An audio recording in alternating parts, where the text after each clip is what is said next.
Bueno, aquí estamos nuevamente, como les dijimos, un minuto nada más para la firma del dictamen. Ahora vamos a volver allí al anexo C, el más importante, el más grande que tiene la Cámara de Diputados, para hablar con alguno de los legisladores sobre toda la jornada, ¿no? Porque como bien decía Meli, bien le preguntaba también recién Claudio, el diputado López, hubo discusión de presupuesto hoy desde temprano, arrancaron a eso de las 11:15, vino el ministro de Transporte y también los presidentes y directivos de las dos principales empresas de transporte de la Argentina, Aerolíneas y Trenes Argentinos, y dijeron un montón de cosas, ¿no? Eso es lo más importante, tiene que ver con el presupuesto, la inversión que se va a hacer en transporte, y el debate todo el tiempo giró sobre cuánta plata va a haber para el transporte en el interior, cómo se va a estar distribuyendo esos recursos. Así que eso lo vamos a estar analizando ahora, pero ni bien Sofi nos convoque, como ven, se están moviendo ahí los diputados y diputadas, ya cerrando esta jornada. Hay algunas comisiones todavía en funcionamiento, ¿no? Estaba la Comisión de Cultura también en simultáneo mientras se reunía esta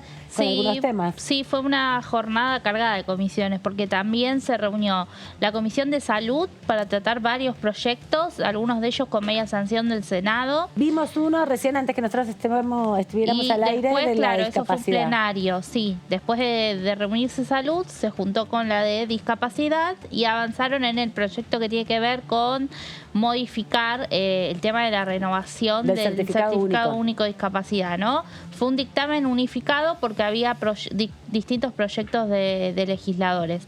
Y bueno, está transcurriendo también la Comisión de Cultura, así que bueno... Después la vamos a pasar seguramente nosotros acá, falta esa, falta también toda la de salud, porque bueno, el canal de la Cámara de Diputados tiene la obligación de transmitir estos hechos institucionales de la Cámara, pero bueno, lo más importante es lo que pasa con el presupuesto. Ya no viene más nadie a discutir presupuesto. Se cerró la lista de oradores, que además Alexis Herrera fue el último ministro, digamos, por eso también se extendió bastante, porque en las jornadas anteriores vimos, eran tantos que bueno, más o menos se ponía un tiempo. Y después que estuvo Herrera, estuvo Marcos Macón, de la Oficina de Presupuesto del Congreso. Que destacó la forma en que se vino trabajando este presupuesto, ¿no? Eso también fue interesante porque dijo, bueno, hay que destacar, hace mucho, es la primera vez que vienen tantos ministros, 9 fue los que él contabilizó, un poco más también podrían haber sido, en relación también a los secretarios que participaron y los directores ejecutivos de los organismos de recaudación y ahora los directores también de los principales medios, empresas de transporte. Exactamente. Bueno, en ese contexto... El cierre, digamos, de los invitados y expositores, también el hecho de que sea Macón el último en hablar, también habla un poco del diseño que hicieron esta vez para poder avanzar con el tratamiento del presupuesto, porque Macón además es una figura muy importante dentro de la Cámara, porque es de mucha consulta para todos los bloques. De hecho, quienes estuvimos cubriendo un poco el desarrollo, también pudimos ver claramente cómo le preguntaban, con qué tono distinto le preguntaban a Macón los diputados y diputadas, porque también eso mostraba de que mantienen un intercambio muchas veces con Macón en términos de referencia para poder contar con información en un contexto en donde la Oficina de Presupuesto del Congreso viene editando informes periódicamente, no solamente sobre la ejecución del presupuesto, sino también sobre otros aspectos de carácter presupuestario. Trabaja mucho sobre la recaudación, hace informes bimestrales sobre el proceso de recaudación impositiva, también para ver cómo son luego los gastos y las inversiones, hace el análisis presupuestario también de los gastos mensuales y a mitad de año recibe un informe del ministro de Economía en general también sobre la ejecución presupuestaria que se está desarrollando. Así que todo eso un poco vino a hablar Macón y le dio el respaldo, digamos, ¿no? Le dio un buen respaldo a este presupuesto diciendo que tiene solvencia técnica, que se discutió políticamente más que en términos financieros, también lo destacó. Pidió permiso y se animó también a opinar, ¿no? Porque es un técnico, en definitiva, no tendría por qué usar ese rol, pero sí, con su trayectoria pudo aportar respecto a esto. Lo importante también es que de transporte se habló muchísimo y se habló sobre las inversiones, ¿no? Sobre el proceso que se va a estar desarrollando el año que viene, pero lo vamos a analizar luego porque ya nos está llamando nuestra compañera Sofía Remúndez. Ahí estás, Sofi. Sí, compañeros. Sí, exactamente. Acaba de finalizar esta comisión entonces entre la Comisión de Presupuesto y Hacienda y Asuntos Constitucionales. Estamos hablando con algunos de los protagonistas de quienes han firmado el dictamen. Estamos con la diputada Romina del Pla de el Partido Obrero, de Izquierda y de los Trabajadores Unidad. ¿Cuál es la importancia, diputada, de este dictamen y también qué se espera que se dé en la sesión de mañana? Bueno, es un largo anhelo, ¿no?, de los familiares, de las víctimas, también de los sobrevivientes de Cromañón, poder declarar de utilidad pública el espacio donde se produjo esta masacre y convertirlo en un espacio de la memoria que permita recordar que acá ha habido no solo una responsabilidad criminal de los dueños, de los privados y de distintos participantes necesarios de esta masacre, donde hubo 194 víctimas, recordemos, directas. Luego hubo en el transcurso de los años otras víctimas también, entre sobrevivientes y familiares, sino también la responsabilidad del Estado, porque para que semejante situación ocurra, hubo claramente una complicidad del Estado y en este punto, bueno, recordar y poner bien claro que efectivamente la corrupción mata, no hay mucha vuelta para darle, con lo cual nos parece clave que, bueno, finalmente los familiares tengan este espacio de la memoria que sirva para las nuevas generaciones también, ¿no? Para contar lo que pasó y para, bueno, que no se vuelva a repetir de ninguna manera, aunque lamentablemente luego de esto vino la masacre de Once y ocurrieron otras situaciones que demuestran una vez más la complicidad entre privados y el Estado para con distintos negociados terminar poniendo en riesgo la vida de la población, ¿no? ¿Qué tal, diputada del Pla? Amanda Alma la saluda. ¿Cómo estás, Romina? ¿Qué tal, Amanda? ¿Cómo andás? Bien, muy bien. Te quería preguntar, sobre todo en este proyecto, hay una ausencia importante que tiene que ver con la asistencia, ¿no?, a las víctimas. No se trabajó tampoco fuertemente para que se pudiera poner a disposición toda la estructura del Estado en reparar un poco ese daño que no solamente es material, sino sobre todo afectivo y subjetivo.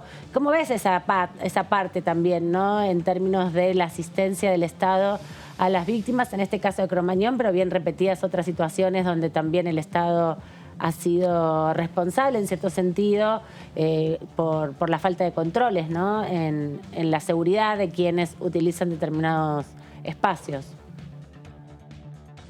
Bueno, vos fíjate que ha sido, con el caso de Cromañón y las víctimas, es una lucha que lleva ya 18 años y cada paso ha sido resultado de una lucha. Cada pequeño pasito que se pudo dar ha sido resultado de la organización de los familiares y en este punto, bueno, obviamente ellos siguen reclamando por todas estas situaciones necesarias de reparación y de asistencia integral que, bueno, el Estado retasea permanentemente, incluso con leyes votadas, ¿no? Porque recordemos que acá, justamente en este tratamiento que está viendo del presupuesto, ha quedado claro que se demora la asistencia, por ejemplo, para los hijos, hijes de víctimas de femicidio, que es la ley Brisa.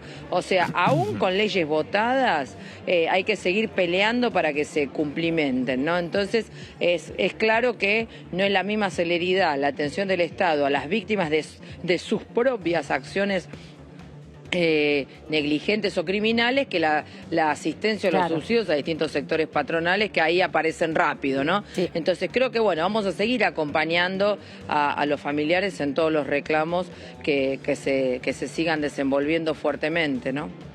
Diputada, ¿qué tal? Melissa Jofré la saluda. La quería consultar porque mañana hay sesión y otro de los temas principales también que se van a tratar tienen que ver con la prórroga del RENAVAP. Preguntarle si va a participar, si va a ser oradora en el debate o si le gustaría ser oradora y, bueno, cómo desde su bloque qué van a plantear durante la discusión, que es un tema que tiene, digamos, consenso generalizado. Bueno, mirá, nosotros al igual que cuando se trató este proyecto en el 2018, vamos a votar afirmativamente porque si hay un punto que tiene progresivo este proyecto y digamos, y todo lo que es el RENAVAP, es la prohibición de desalojos. Y esto es clave para cualquier familia que vive en un barrio popular. Y justamente en su momento, en la comisión, cuando se trató el tema, yo había planteado que había temas presupuestarios que probablemente se incumplieran, que probablemente no resolvieran la situación, que esto no iba a resolver la crisis habitacional, pero sí por lo pronto el hecho de la prohibición de los desalojos, bueno, ponía digamos, una tranquilidad sobre aquellos que están en un barrio popular. Bueno, esta prórroga también me parece que es muy importante y bueno, el tema es que la situación de la crisis habitacional va generando sistemáticamente nuevos núcleos habitacionales que la gente desenvuelve como puede, ¿no? Y entonces otra vez tenemos el tema de las amenazas de desalojo, del hostigamiento y de la ausencia del Estado, nuevamente, o sea, de la complicidad del Estado en no tener un plan en relación a la vivienda que tenga un desarrollo en la magnitud de la crisis, ¿no? Porque, por supuesto, acá han pasado ministros hablando de que habilitaron algunas viviendas en un lugar, alguna vivienda en otro, que retomaron un proyecto abandonado hace varios años, pero el problema es que estamos con déficit habitacionales de millones de viviendas y acá nos hablan de cientos de viviendas. Entonces, bueno, efectivamente hay una distancia, una brecha que necesitaría un vuelco.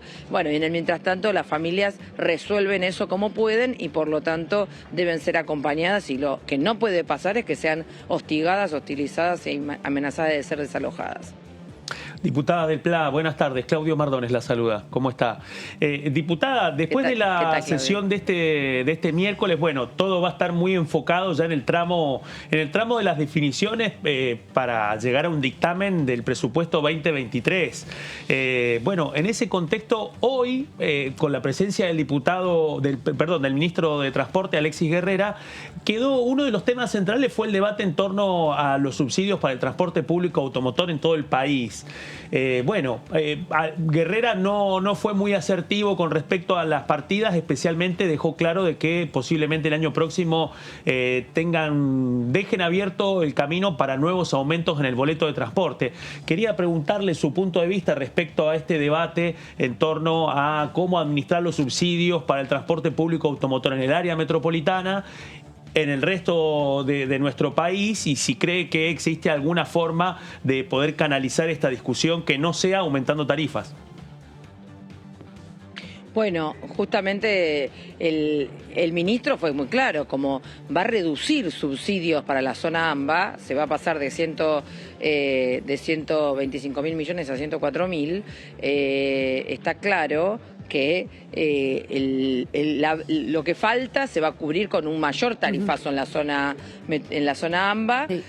Y también quedó claro que para el interior el incremento de este subsidio que se está proyectado es menor que la inflación proyectada, por lo tanto, bueno, hubo muchos reclamos al respecto, pero nosotros, además de denunciar la diferencia en la tarifa entre la zona AMBA y el interior, cómo son los trabajadores y trabajadoras los que tienen que pagar cada vez más tarifas que son completamente imposibles con los salarios que se carcomen con la inflación, planteamos un tema más de fondo, porque en definitiva un sistema de transporte de pasajeros que es privado, pero que vive del subsidio estatal, es un sistema completamente parasitario, porque si no puede funcionar, si no es con el subsidio estatal y sobre la base de tarifazos y un servicio que es verdaderamente espantoso en la mayor parte del país, con zonas completamente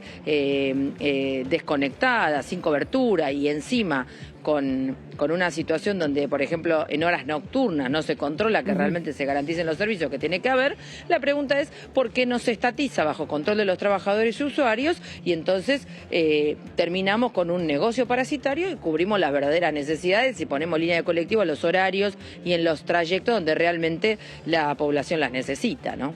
Gracias. Esto no tuvo respuesta por parte del ministro, claramente. Sí. Es verdad, lo escuchamos eso también, el reclamo y la solidaridad de algunos diputados que también decían que no le habían respondido claramente la pregunta. Le agradecemos, diputada, la vemos mañana que está la sesión y en estos días con los debates que vienen. Hasta luego.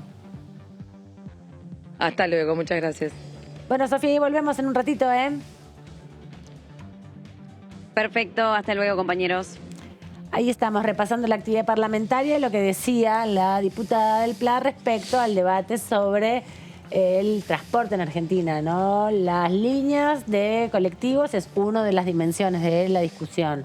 Cuánto sale el boleto, cuánta plata se está destinando desde el Estado Nacional y también el reclamo del ministro diciendo, bueno, no solo pedirle al Estado que rinda cuentas, sino también a los estados provinciales y municipales, porque nosotros la plata la mandamos, hay que ver qué pasa, y sosteniendo ahí que la SUBE es la manera más clara de subsidiar la demanda y no a los empresarios. Sí, hubo ahí un par de diferencias con la cifra de la que hacían mención en el principio un diputado propio del oficialismo, que es Jorge Romero, de Corrientes, Sí. pero después también lo hacía Víctor Hugo Romero, También. de Córdoba, Romero. también los De la Romeros oposición. se Exacto, pusieron de acuerdo. radical. Los dos le decían al ministro que finalizando el año 2022 iban a ser 300.000 millones de pesos los que Nación transfiere en subsidios al transporte del interior. Pero el ministro los corrigió Sí. en ambas ocasiones, diciéndole que en esa suma ellos contabilizaban lo que aporta también cada provincia Claro, y a los su municipios. vez algunos municipios, no todos, Sí, pero sí. algunos, para, bueno, solventar lo que tiene que ver con El pasaje, con el los- valor del pasaje. Claro, exactamente, ¿no? Para que no sea, digamos, muy abrupto ese aumento que igualmente hoy por hoy en las provincias, salvo la provincia de Buenos Aires y la ciudad, se paga muchísimo más de transporte. Otra cosa que dijo la diputada Romina del PLA y en la cual también coincidió hoy en la comisión Ignacio García Aresca, el cordobés, es que es verdad, el aumento que se da para el subsidio al transporte del interior es de un 43%, está un 17% por debajo del 60% De la que inflación. proyecta el presupuesto Claro. para la inflación. Vamos a repasar un poco lo que van diciendo también los diputados, en este caso el diputado Alfredo Schiavone de la provincia de Salta, del PRO, obviamente sobre el debate presupuestario. Respecto de lo de Alexis Guerrera y en la tarifa de transporte, o sea, el subsidio al transporte público en las ciudades del interior, bueno, eso en el presupuesto le pusieron fecha, tiene vencimiento, digamos, el subsidio por parte de la Nación al transporte público en las ciudades del interior de la Argentina. Es un poco un sinceramiento de una cuestión que es bastante compleja, digamos, porque en general en el interior del país, y no hablo solo de mi provincia, las empresas de transporte público, tienen la concesión del transporte público, han sido bastante reacias a incorporarse al sistema de la SUBE nacional, que transparenta de alguna manera la cantidad de personas. Sí, claro, porque eso transparenta la cantidad real de personas transportadas. Por lo tanto, el subsidio que obtienen de Nación muchas veces es por unidad, es decir, por cada micro que tienen en funcionamiento, o por el número de pasajeros transportados, o la cantidad de micros está fundada en la cantidad real de pasajeros transportados. Entonces, todo lo que sea transparentar en ese sentido, los muchachos lo ven como una acechanza al negocio del transporte público en las capitales de provincia y las ciudades grandes del interior del país. Así que creo que ese es un tema para debatir, pero creo que enfáticamente el ministro de Economía, el ministro Massa, les avisó que ese tema del subsidio al transporte público tenía fecha de vencimiento, por lo menos por parte de fondos nacionales. Tal cual. Digamos, formaría parte del ahorro que comprometió el ministro del presupuesto, de la baja del gasto. Sí, entendemos. Y esas son las opiniones de los diputados que van anticipándose un poco al debate, porque todo esto que contaba Schiavone era antes de la participación de Alexis Guerrera aquí en la Cámara de Diputados. Como decíamos, también habló de la SUBE y hablaron mucho del transporte ferroviario y del déficit o no de Aerolíneas Argentinas. No hubo un momento muy importante donde los distintos directores ejecutivos de esas dos carteras estuvieron explicando en definitiva cómo había sido la recuperación de Aerolíneas Argentinas respecto al impacto que había tenido por la suspensión de vuelos en la pandemia. Obviamente se picó con el tema Palomar, ¿no? Totalmente. Siempre pasa eso. Sí, dijo Herrera de que el Palomar no había estado clausurado, o sea que no está cerrado, un dato. Sí, gran dato. Gran dato, dijo que no estaba clausurado ni que había sido anulada, digamos, esa terminal aérea. Hay que ver, digamos, cuántas son las implicancias de esto, ¿no? En este contexto. Y lo otro también, bueno, fue el detalle también que aportaron, especialmente en el caso de Trenes Argentinos, algunos de los detalles, tanto de la ejecución de las obras, también hubo una respuesta respecto al incremento de personal dentro de Trenes Argentinos, a partir de lo que ha sido la refuncionalización de un montón de ramales, el incremento de servicios, la llegada, un dato muy importante, la llegada del tren, por ejemplo, como ha sucedido a San Luis hace poco. Ahora a Mendoza van a llevarlo. Exactamente. Gioja se quejó, dijo que quería que también llegara a San Juan. Bueno, pero llega ahora hasta Justo Darac, si no me equivoco, Sí, y que es bueno, ahí, exacto, y de ahí, bueno, queda el San último Luis. tramo para retomar lo que fue esa histórica línea que recorría la Concagua y el Libertador y que terminaba en Retiro. Y hay que también recordar que hubo mucha discusión o algunas quejas desde la oposición respecto a el acceso a los boletos, ¿no? Porque son mucho más baratos que los micros y obviamente que los aviones, pero es muy difícil conseguir pasajes, Ay, así que sí. demandaron un poco más de control por parte del gobierno nacional sobre esa dinámica de venta de pasajes, porque se compran por ahí los pasajes. Algunos diputados denunciaban que las empresas de micro boicotean al sistema ferroviario, compran los pasajes porque son baratos y no los ponen a disposición. Algo está pasando ahí, porque es un tema que ya se viene planteando, que se escucha incluso en las cabeceras ferroviarias también, de quienes tratan de comprar y muchas veces no hay lugar y sale el tren vacío. Claro. Y están todos los boletos vendidos. Y no solamente no se llena a llegar a destino, porque también es verdad que es algo de lo que dijo el titular de los trenes argentinos, que se va llenando a lo largo del trayecto porque tiene como 8 paradas, por ejemplo, Mar del Plata. Tal cual. Pero más allá de eso, es muy difícil. Las veces que gente de mi entorno, yo misma intenté comprar pasaje para probar también de esa experiencia, nunca lo pude hacer. Porque cuando se publica, ahora además es todo digital, se compra a través de aplicación, Ya no, te dicen que no. Es muy difícil. Exacto. Sí, bueno, importante fue también la exposición, como mencionabas, del presidente de Aerolíneas Argentinas, ¿no? De Luis Pablo Seriani. Hubo algunos momentos, intervenciones de diputados de la oposición que, bueno, cuestionaban, por supuesto, la política de aerolíneas, pero lo que él dijo básicamente fue que de 2019 a 2021 se logró una reducción del déficit del 34%, que se continúa en ese camino y que también hay un camino de reducción del endeudamiento, ¿no? Habló de que cuando llegaron en 2019 había un endeudamiento de 1.150 millones de dólares y que para 2021 esa marca fue de menos de 800 millones de dólares. Volvemos con nuestra compañera Sofía Raimundes, que está ahí en el anexo C, terminando ya la actividad parlamentaria aquí en la Cámara de Diputados, porque tenemos también la posibilidad de una próxima entrevista.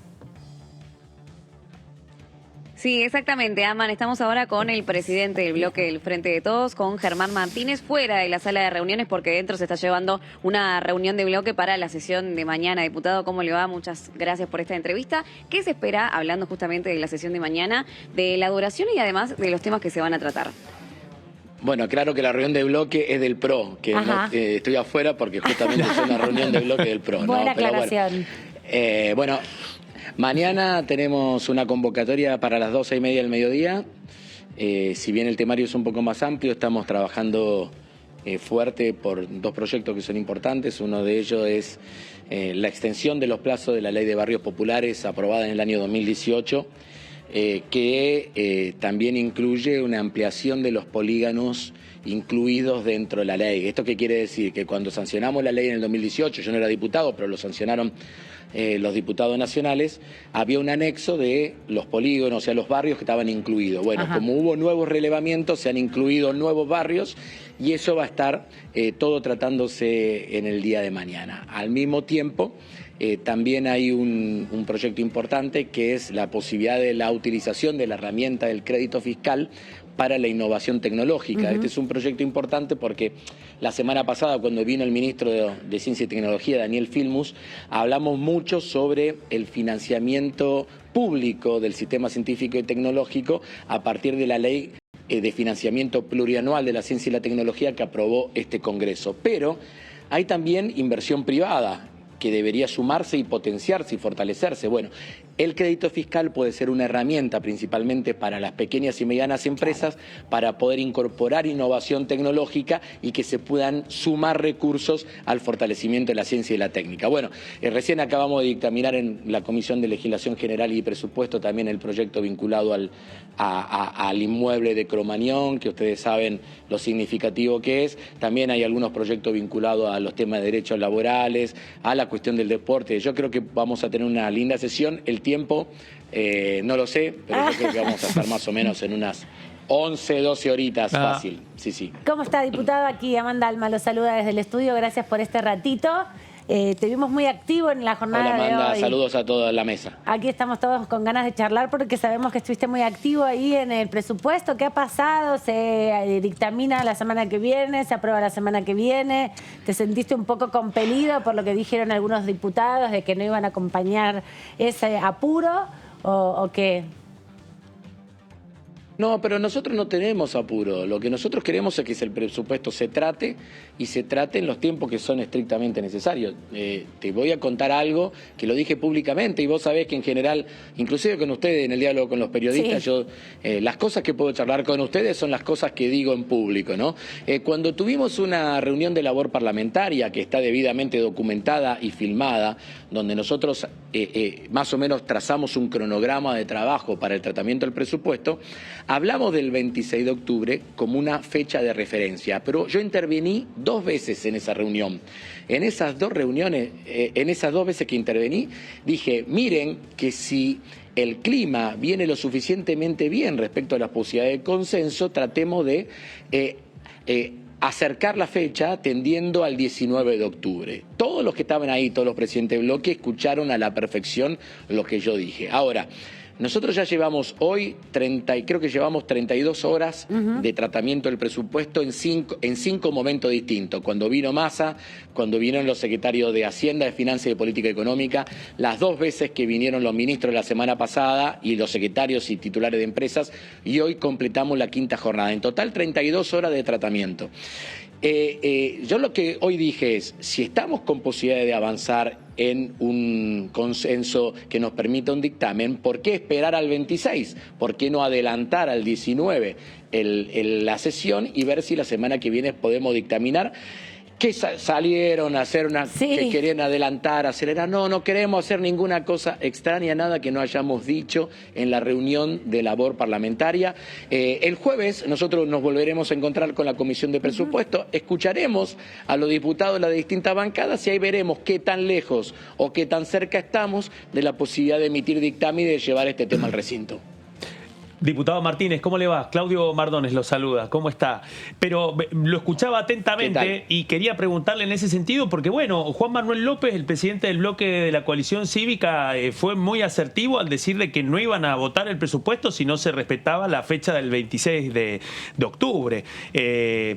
¿Van a abrir alguna instancia de negociación? Pero yo se lo dije, a ver, Juan Manuel, el diputado López, yo lo respeto muchísimo. Inmediatamente que dijo eso yo le contesté y le dije, le recordé lo que había dicho en una reunión en la que él estuvo presente.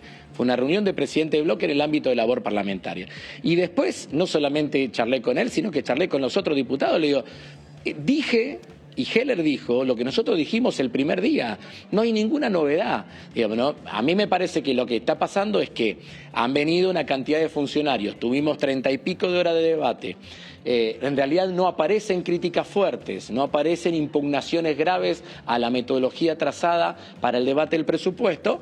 En realidad hay que decir si vota a favor o vota en contra. Claro. Y me parece que pueden estar necesitando un poco de tiempo para tomar esa definición. Cosa que yo puedo entenderla, digamos, ¿no? Pero tampoco lo podemos estirar indefinidamente, insisto, cuando todos sabemos, miren, yo ahora te puedo enunciar cuáles son los artículos que han suscitado algún tipo de crítica. Y eso lo podríamos reafirmar el jueves en la reunión de presupuesto y ver qué margen tenemos de modificarlo o no modificarlo. Pero si todos sabemos de lo que estamos hablando, ¿por qué lo vamos a estirar innecesariamente? Bueno, veremos el jueves, no hay que volverse loco con estas cosas, hay que tratar de sacarlo adelante, pero no hay ningún ánimo de hacer ninguna cosa locada. Sí te digo que yo de las 32 horas creo que estuve sentada 31. Muchos de los que hoy me criticaban, no sé cuántas horas estuvieron sentados. Gracias, diputado, por este rato aquí con la tercera edición de DTV. Hasta cualquier momento. No, saludos a ustedes, gracias. Ahí estamos. Gracias, Sofi. Nos vemos en cualquier momento. Gracias a ustedes. Hasta luego. Adiós. Bueno, aquí ya terminando esta parte del programa porque, bueno, hay mucha actividad parlamentaria, como decíamos, sesión el día de mañana y toda esta discusión también en torno a, bueno, sin duda, cómo va a ser el tratamiento del presupuesto y si se llega a una sesión antes de lo previsto, porque hay clima. Hoy también lo decía Carlos Heller. No estemos haciendo preguntas para rellenar, ¿no? Le decía a una colega de su propio bloque, bueno, está acá el director de la Oficina de Presupuesto, no estemos rellenando porque no somos teloreros de nadie, Tal ¿no? cual, totalmente. No rellenemos porque no hay que hacer negociaciones Exacto. atrás, ¿no? Porque Exacto. hemos visto reuniones en las que se tienen que cocinar ciertas cuestiones y se hay que alarga. estirar, hay que alargar un poco. Bueno, en este caso está pasando todo lo contrario. Exacto. Sí, bueno, Martínez nos acaba de decir de que, bueno, tiene una expectativa incluso de puntualizar el próximo jueves cuáles son los puntos controversiales y también deslizó esta duda de si lo que plantea López es una posición común de Juntos por el Cambio o solamente de la coalición cívica. Alegan de que es un pedido del Senado, es un poco del adelantamiento de las fechas. Hubo senadores que participaron de los debates, incluso hoy se la vio a Teresa González, la formoseña. Sí. Bueno, hay que ver, la realidad es que el gobierno lo que quiere es tener el presupuesto sancionado antes del Mundial, que es el 20 de noviembre. Sí, y también es verdad que hay otros proyectos que también se tienen que aprobar en ese lapso. También tiene la expectativa, además de aprobar el presupuesto, de avanzar con agrobioindustrial. Se lo veía hace un ratito nada más mientras hacíamos la nota con Romina del Pla a Martínez hablando con Burjaile, por ejemplo, acordando ese tipo de proyectos que está vinculado también al presupuesto 2023, aunque son propuestas diferenciales. Así que también me parece que hay una serie de negociaciones porque además de todo esto todavía hay proyectos pendientes con dictamen o a punto de ser dictaminados que quisieran, me parece, desde el oficialismo aprobar antes que termine el año parlamentario previo al Mundial, ¿no? Porque justo el 20 de noviembre más es el último día para dictaminar, porque después tienen 10 días de cerrar el año parlamentario, salvo que el presidente prorrogue ordinarias y todo eso, bueno, complica un poco el ritmo de trabajo del Congreso. Así que veremos qué pasa. Vamos a ver cómo respira esto, porque además está el otro planteo de Juntos por el Cambio, que ya han planteado que han hecho ya distintos representantes